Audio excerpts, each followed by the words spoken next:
રાજ્યમાં કોમર્શિયલ ગેસનો પુરવઠો ખોરવાયો છે। વડોદરામાં પણ કોમર્શિયલ ગેસની અછત જોવા મળી રહી છે। શહેરના 36 ગોડાઉનમાં ગેસ સિલિન્ડર નથી મળી રહ્યા અને કોમર્શિયલ ગેસનો પુરવઠો બંધ થતા હોટલ, કેટરર્સ, ફરસાણના વેપારને અસર પહોંચી રહી છે। હોટલ, રેસ્ટોરન્ટને ધંધો ચલાવવા માટે નથી મળી રહ્યો પૂરતો ગેસ। તો સુરત બાદ વડોદરામાં પણ ગેસની અછત જોવા મળી રહી છે। કોમર્શિયલ ગેસની અછત અહીંયા પણ જોવા મળી રહી છે। 36 ગોડાઉનમાં ગેસના બાટલા, સિલિન્ડર્સ નથી મળી રહ્યા।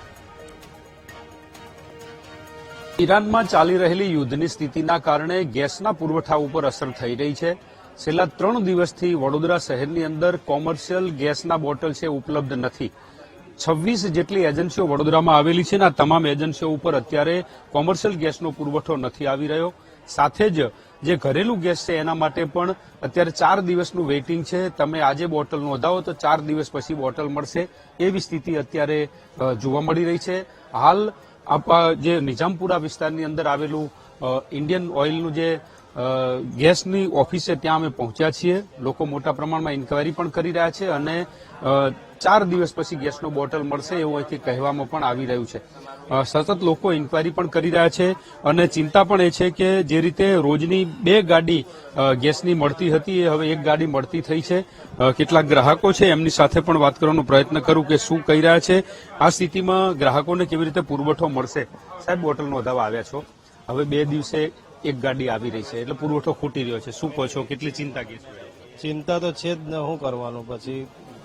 એ તો નોંધાવા આવ્યા છે, મળી જાય તો સારું, નહીં તો પછી પાછો લાકડા પર ખાવાનું બનાવવું પડે એવું છે।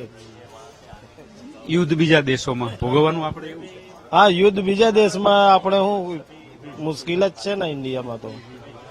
કેવી રીતે સાહેબ, શહેરમાં તો હવે આ ગેસ ના હોય તો કેવી રીતે?